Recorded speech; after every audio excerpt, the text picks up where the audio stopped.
Recall from your previous studies of geometry that volume is the space that a figure occupies. It is measured in cubic units, which is often written as units to the third power. Now in elementary geometry, you learned that the volume of a rectangular prism can be found by using the formula volume equals length times width times height. This formula works great for a regular rectangular prism, but it's not so useful when we're trying to find the volume of any other type of prism. So because of this, we're going to use a generalized formula that will help us find the volume of a hexagonal prism or a triangular prism or any other kind of prism. And this formula says that the volume is equal to the area of the base, which we are going to represent by using capital letter B, the product of that, and the height of the prism. And I want you to recall that the height of the prism would be the distance between the two parallel incongruent bases.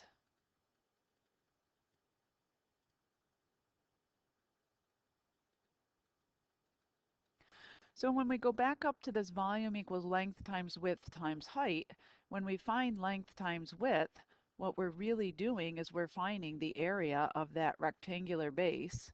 So the length times the width can be represented by big B, or the area of the base, times the height of the prism. And again, the height of the prism would be the distance between those two parallel incongruent bases. It's important to notice that this area of the base is represented by the capital letter B, which is different from lowercase b. All right, so let's go ahead and let's see how we can use this formula to find some different volumes. In number one, it tells us that a common design for a swimming pool is to have the depth change gradually from the shallow end to the deep end. It wants us to use the dimensions shown in order to find the volume of water that the pool can hold.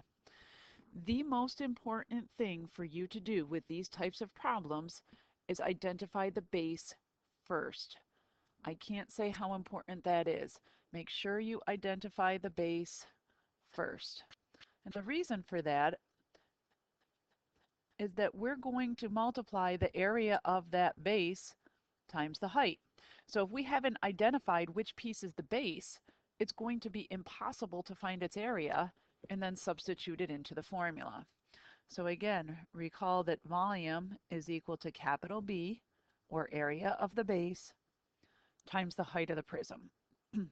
So I'm going to go look at the picture, and I'm first going to identify my two parallel incongruent bases. So left side and right side look parallel, but the left side's clearly much larger than the right side. They can't be my bases.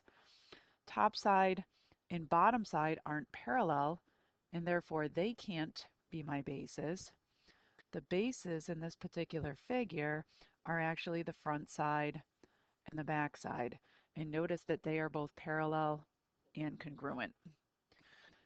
So this figure is actually a trapezoidal prism, or in other words, a prism where the bases are in the shapes of trapezoids.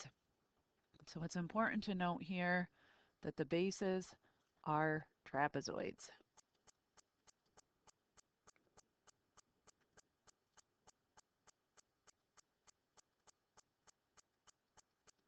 So in order to find the area of a trapezoid, recall that I have to do the average of the two bases, or half of their sum, times the height. So I'm going to start by looking only at those trapezoids. The bases of the trapezoids, remember, are the two pieces that are parallel. So in this case, the bases would be the left side, which is 10 feet, and the right side, which is 4 feet. So when I go to substitute this in, one of the bases is 10, the other of the bases is 4. And then when we're talking here the trapezoid, this is the height of the trapezoid.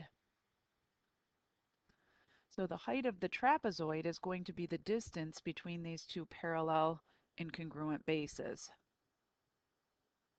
Or in other words, that 30 feet. And I'm going to go ahead and I'm going to dig out my calculator, and I'm going to type in a half times the sum of 10 plus 4 times 30.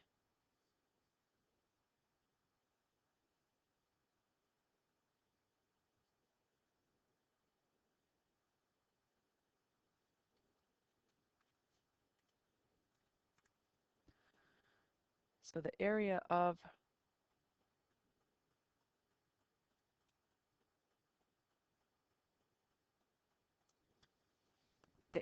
that trapezoid is going to be 210 square feet.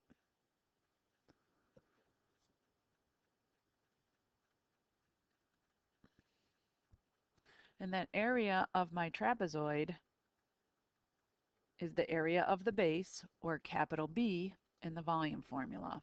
So volume is equal to area of the trapezoidal base, which is 210 square feet, times the height, and this h represents the height of the prism.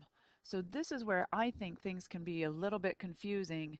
The h in the volume formula represents the height of the prism, or in other words, the distance between the two parallel and congruent bases. The height in the area formula represents the height of the trapezoid.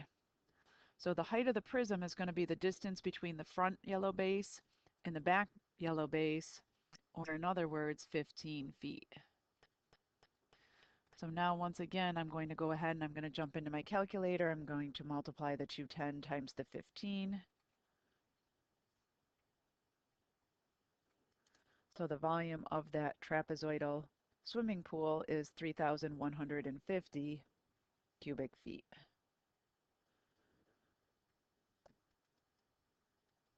And I don't care if you write it as feet to the third power, or if you write it as 3,150 cubic feet.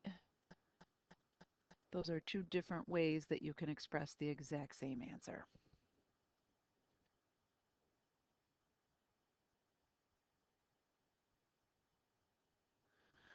All right, let's go ahead and let's move on to number 2. Number 2 says the volume of the rectangular prism is 6,000 cubic feet. Find the surface area of the prism. All right, so the first thing that I'm going to point out is that we have this fancy new formula, volume is equal to area of the base times the height. But when we're working with a rectangular prism, I would recommend going right back to that one that you've known ever since elementary school, volume equals length times width times height. They're the same formula, just two different ways to express it. But for the rectangular prism, again, I would recommend using volume equals length times width times height. Like with any other formula, anytime we use it, we're going to write it down first. I didn't mention that in the first example, but should have. Always put the formula down first. So in this case, we know the volume. So in the formula, I'm going to replace V with 6,000. It doesn't matter which of these you make your length, your width, and your height. So I'm going to make this 30 times 20 times x. So in other words, 6,000 is equal to 600x, or x is equal to 10. So that value there I'm going to label in my picture as 10. Surface area is simply the sum of all of the areas of all of the faces of that particular prism. So what I'm going to do is I'm going to look at each of these independently. That red one, maybe I don't want to color that in. Maybe I just want to outline it. This guy here has an area of 20 times 300, or 600 square feet.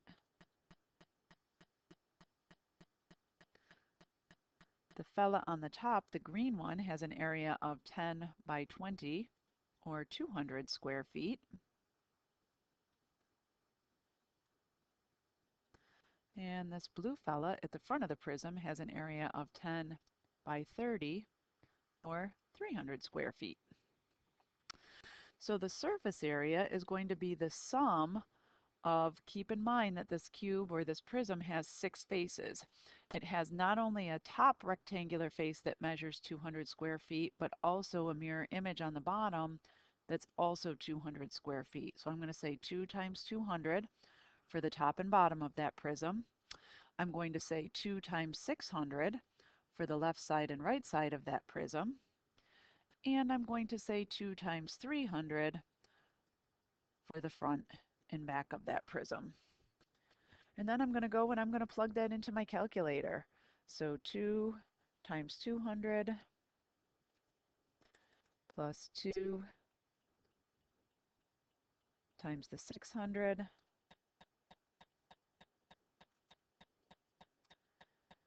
plus the 2 times the 300. So altogether, the sum of all of the areas of all of the surfaces is 2,200 square feet.